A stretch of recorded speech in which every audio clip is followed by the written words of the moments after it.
안녕하세요. 2024년 5월 19일 플라톤 인문학 TV 강사 김성호입니다. 오늘은 공산주의, 사회주의 또는 자유주의, 뭐 이렇게 자본주의라고도 하죠. 그 체계가 어떻게 다른지, 그리고 한번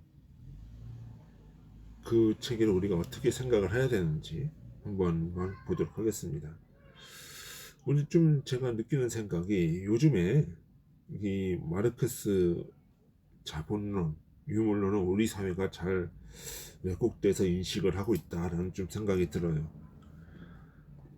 필자가 제가 생각할 때는 이 상대를 아는 것이 바로 나를 아는 것이다 라고 생각을 해요. 그러기 위해서는 우리가 마르크스의 자본론과 공산당 선언, 어떤 이런 유물 사관들을 읽고 이해해야 된다. 그것이 나를 아는 것이기도 하다. 거죠. 그리고 또 그것을 이제 이해하기 위해서는 또 이제 이 유럽의 어떤 그 사회주의, 그 페비아니즘이라고 얘기하는데, 또는 집단주의라고 얘기하는데, 그것이 어떻게 나타나는지, 또 그것이 우리가 어떻게 생각을 해야 되는지 또 좀 봐야 된다라고 생각을 하죠. 1920년대, 30년대에는 경제 대공황이 나타나고 이른바 케인즈주의가 나타나요.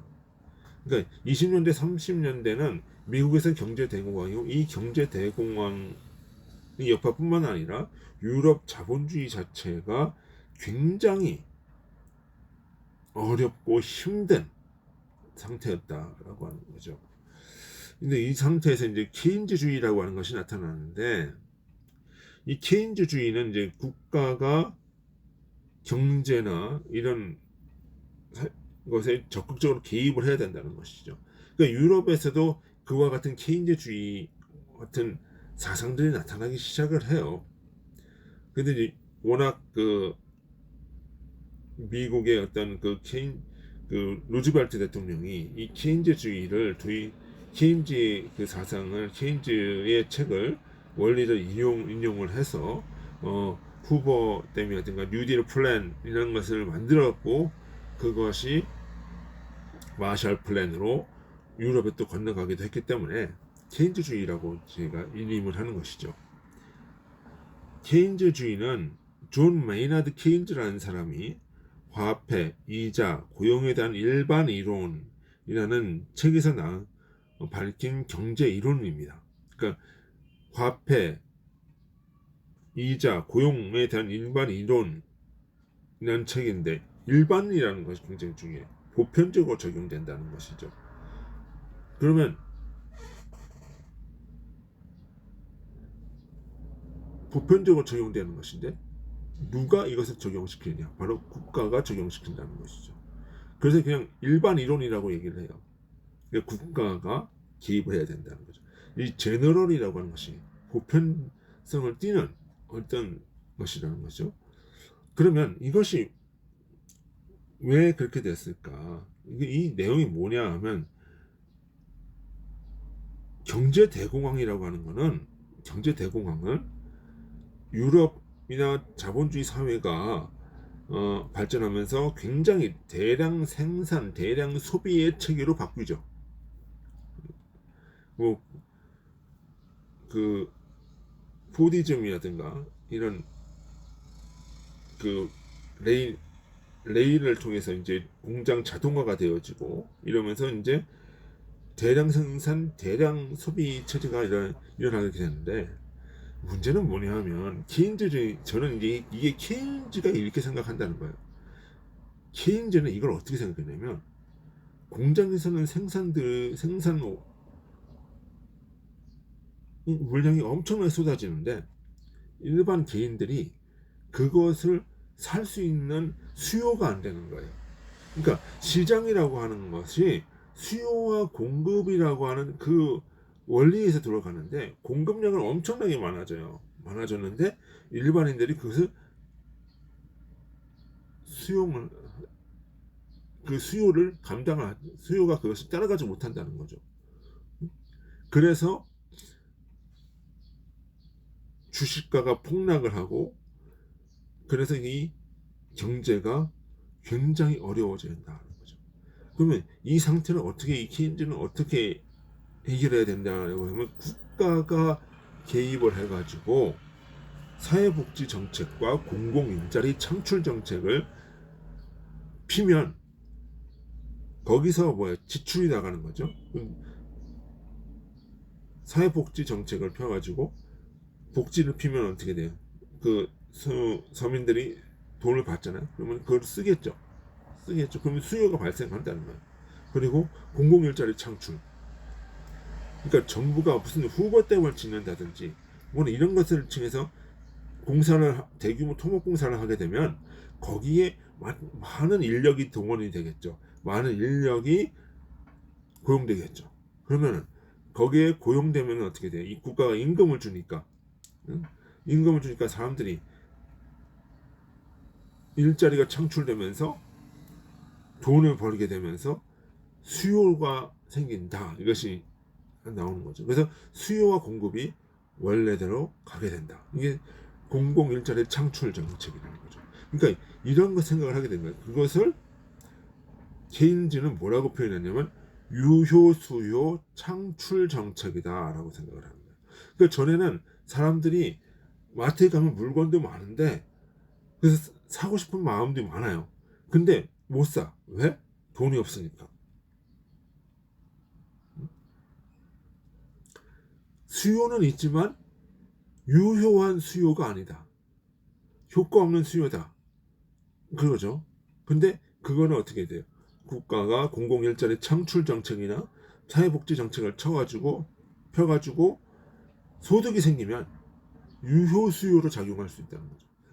그래서 유효 수요 창출 정책이라고 해요. 자, 이것을 지난 정부의 문재인 정부가 이름을 바꾸는데 뭐라고 바꾸냐면 소득 주도 성장이라고 바꾼 거예요.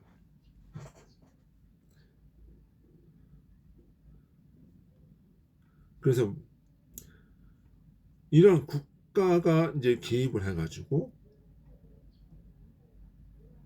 이제 수요를 일으킨다. 이렇게 되는 거죠. 근데 이것이 이제 수정 자본주의라고 하기도 하고 공산주의자들은 이거를 국가 독점 자본주의라고 비난을 하게 돼요. 자, 그러면 왜 공산주의자들은 이것을 비난을 했을까? 왜 비난을 했을까? 자, 공산주의자들이 보기에는 이 국가가 시장에 개입해서 이 경제를 살린다고 하는 것이 오히려 대기업들과 결탁을 해가지고 중소기업을 몰락시키고 중상층을 몰락시킨다는 거죠. 그리고 사회복지 정책을 펴가지고 노동자들의 투쟁의식을 약화시킨다라고 보는 거예요. 자, 그래서 그러한 국가가 개입을 해가지고 기업과 결탁을 하는 모습들이 이것이 나타나게 되는 것이 어떤 형태로 나타나냐면 과도한 식민지 정책, 식민지 팽창 이런 나타나기도 하고 또 이것이 계속 식민지로 나가게 되니까 어떻게 돼요? 식민지 더 이상 만들 데가 없어. 그럼 나중에 이게 어떻게 되는 거야? 식민지를 빼앗는 정책. 서로 그러니까 여기서는 영국이 식민지를 했는데 이제는 뭐야? 독일이 이 영국 걸 뺏어 가지고 독일이 식민지를 만들어 버리겠다. 그럼 결국은 이게 어떻게 돼요? 선진국들 간에 충돌로 벌어진다는 거죠. 그래서 이게 세계대전이 터지는 거라. 그러면은 국가가 개입을 하면 그런 문제가 나타나더라고요. 그리고 어떻게 돼요? 국가가 개입을 하려는 순간에 뭐가 나타나요? 기업들이 국가를 상대로 로비를 하기 시작을 하는 거예요. 로비를. 대기업들이. 그러면 대기업들과 국가가, 정부가 결탁을 하게 되는 거죠. 그지? 그러면 이거는 바로 무엇이 돼요? 정경 유착이 되어버린단 말이에요. 정치와 권력이 유착이 된다. 실제로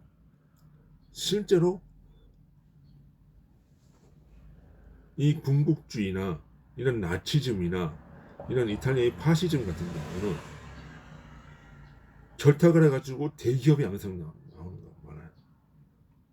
그것이 바로 뭐예요? 일본의 혼다, 미쯔비시, 소니, 이런 군국주의 이런 기업들, 이것이 바로 뭐예요? 국가 권력을 등에 업고 식민지 정책을 펴나가면서 해놓은 거란 말이에요. 그리고 독일로는 뭐예요? 독일로는 이제 자동차 뭐죠? 벤츠, 아우디 뭐 이런 기업들. 그리고 케인즈주의로 가장 돈을 많이 번 미국 회사가 뭐예요? 포드죠. 포드. 자, 그러면 미국에서 막 국가가 막 그 고속도로 뚫어주고 막 해요. 길도 뚫고 막 한다면. 그러면 그러면 뭐야 돼? 그 도로를 뚫고 달릴 수 있는 자동차가 또 필요한 거잖아. 그죠? 그러면 그게 뭐야? 포드가 나오는 거죠. 그지? 그러면 포드가 나오면은 이 포드 자동차는 뭐로 만들어요? 철강으로 만들죠. 그죠? 카네기가 나오는 거죠. 그리고 대규모 토목 사업, 다 철강 사업 뭐예요? 토목 사업 하고 나면은 뭐가 있어야 돼? 원자재 날라야 되잖아요. 원자재 날릴 때 뭐를 철도 만들어야 되죠. 그리고 트럭도 막 이만큼 큰 거 만들어야 되죠. 그러니까 철강 산업이 들어, 자동차 산업이 또 들어. 그렇게 된단 말이에요. 그러니까 포드와 카네기와 여기에 하는 사람들이 또 들어가야 되죠. 결국 대기업과 정부가 유착이 되는 거예요. 그러니까 그 과정 중에서는 어떻게 돼요? 중소기업은 선택이 없다는 거죠. 그러니까 이 상태에서 나는 대기업을 규제해야 돼 라고 규제를 하는 게 자꾸 어느 쪽으로 가요? 중소기업을 규제하는 쪽으로 간단 말이에요. 상권을 보호한다고 그러는데 대기업을 들어가 안 들어가요? 대기업은 들어가는 거예요. 근데 중소기업은 안 돼. 이런 형태로 나간다는 거예요. 이것이 뭐냐면 국가가 경제에 개입하는 순간 벌어지는 일들이더라 이거지. 그러니까 공산주의자들이 이 케인즈주의나 이런 수정주의 자본주의를 하는 사람들, 이것이 이제 사회주의고 국가가 계획해서 시장을 이끌어 나간다고 해서 집단주의라고 하는 그런 집단주의라고 페비아니즘이라고 표현하는데, 이 사상들을 뭐라? 국가 독점 자본주의라고 이야기를 하는 거예요. 우리가 공산주의를 반대하긴 하지만 그들이 보고 있는 것은 또 옳은 거는 받아줘야 되는 거예요. 실제로 그렇게 되더라는 거죠. 그러니까 국가가 뭘 한다고 해서 그 좋은 게 아니라는 거예요. 오히려 정경유착이 되어지고 중산층은 오히려 더 몰락하더라. 이게 나오는 거예요. 그런데 그래서 이 둘이 서로 앙숙이, 그래서 히틀러하고 공산주의하고 싸우는 이유가 바로 그런 거예요. 그래서 그 케인즈주의가 미국이 반공을 하는 것도 사실 그런 이유예요. 여기서 국가가 모든 걸 다 하고 싶어. 근데 이쪽에서는 안 된대. 비난을 해. 그럼 둘이 싸울 수밖에 없는 거죠. 그죠? 그러니까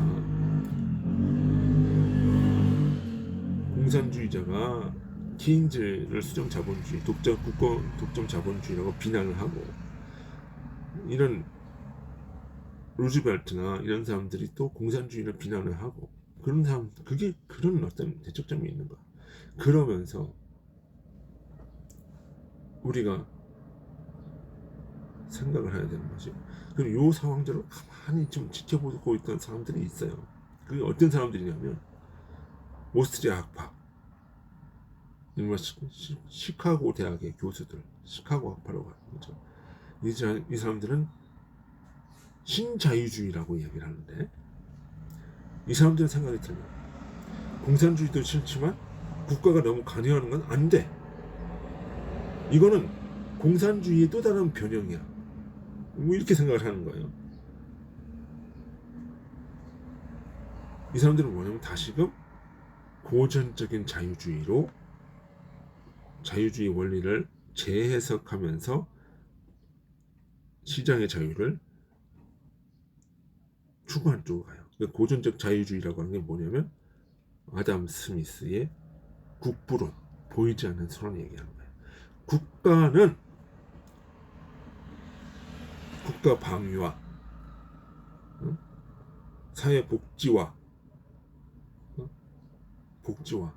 또는 치안 유지를 하는 그 선에서 국가의 본연의 역할을 하고, 이거를 넘어서지 말아야 돼요. 국가가 사회복지를 통해서 경제를 창출하겠다? 이런 생각을 하지 말라는 거예요. 사회복지는 복지예요. 그거는 그 나름대로의 의미가 있어요. 왜냐하면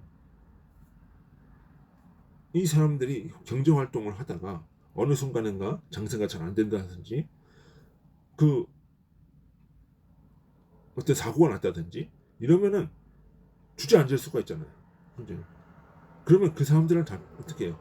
다시금 회복시키면서 시장으로 다시 돌려보내는 그 사회복지의 역할이야. 그죠? 그 성도의 선에서 머물러라. 그리고 시장을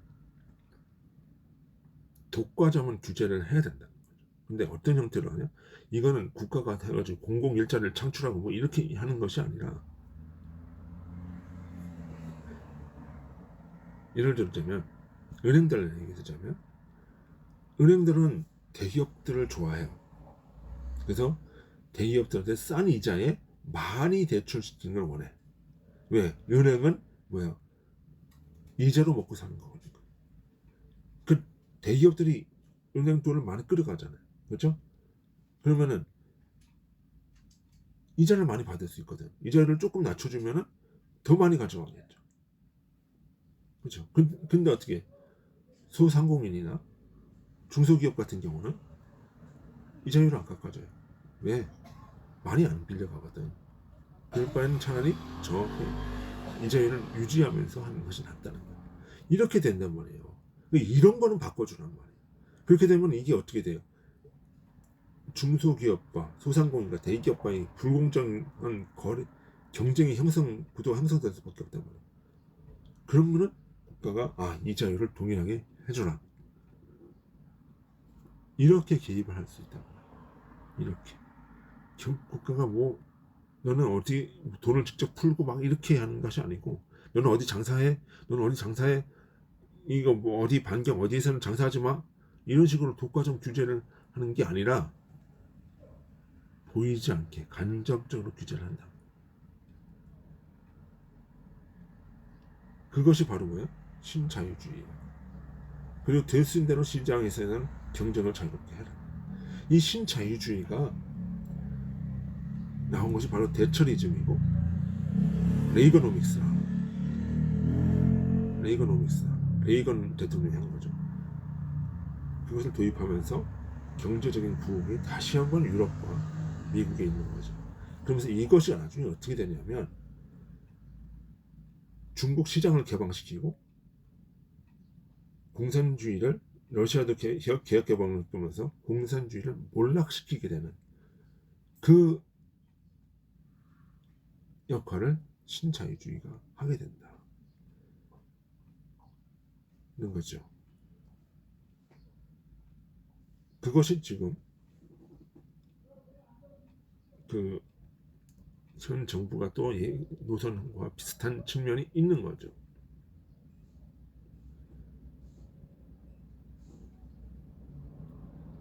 그것이 현재의 추세다. 그리고 우리는 뭐다?